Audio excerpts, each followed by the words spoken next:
simplement dans un voyage historique ou un voyage religieux. On est ici parce que nous on sait que justement dans le jardin que cet homme nous a parlé, Jésus a été pressé et c'est à cause de sa pression, à cause de cette pression-là que nous sommes ici. Amen. Il y a une chose qu'il faut bien comprendre, il y a des futurs étudiants, il y a des étudiants, il y a des chrétiens. Dans le milieu où on vit nous en France, on croit produire de l'huile sans subir pression.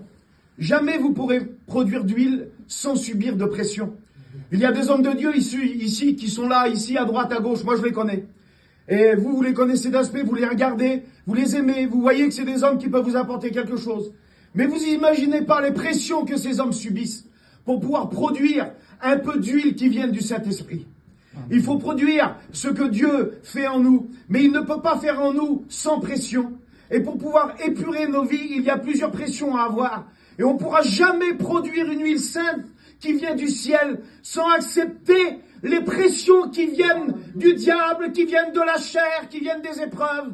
Et il y a beaucoup d'hommes qui veulent avoir la vie de Dieu. Ils veulent avoir une huile pour les autres sans subir de pression. Vous ne pourrez jamais apporter l'huile que le Seigneur donne sans subir les pressions.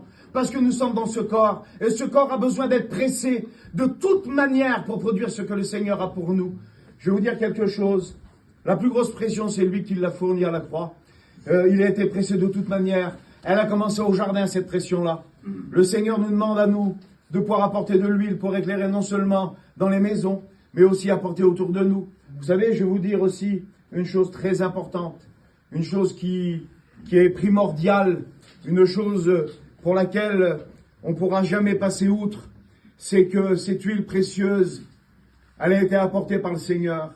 Amen. Il est marqué dans Apocalypse 18, « Viendra un jour où vous n'écouterez plus le bruit de la meule, ni ceux des artisans. » Alors, il y a le bruit de la meule, c'est le bruit qu'on écoutait quand elle tournait à l'écraser les olives. Et puis, c'est la meule qui écrasait les olives. Et il y avait quelqu'un qui fournissait un travail pour que ces pierres écrasent. C'était pas quelqu'un d'important. C'était un âne. Il tournait en rond. Et puis des fois, on se dit, ce que je fais, ça sert à pas grand-chose.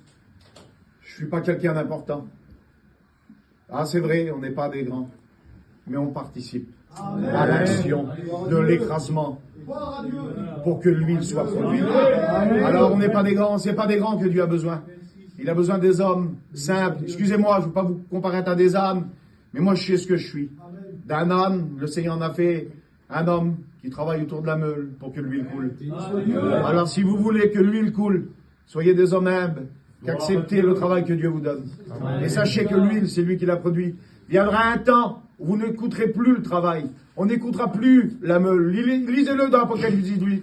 Dans Apocalypse 18. On n'écoutera plus le bruit de l'époux et le bruit de l'épouse. On n'écoutera plus le bruit des artisans. Je veux dire une chose, c'est que l'huile coule aujourd'hui. Soyez de ceux qui travaillent à la meule. Que Dieu vous bénisse.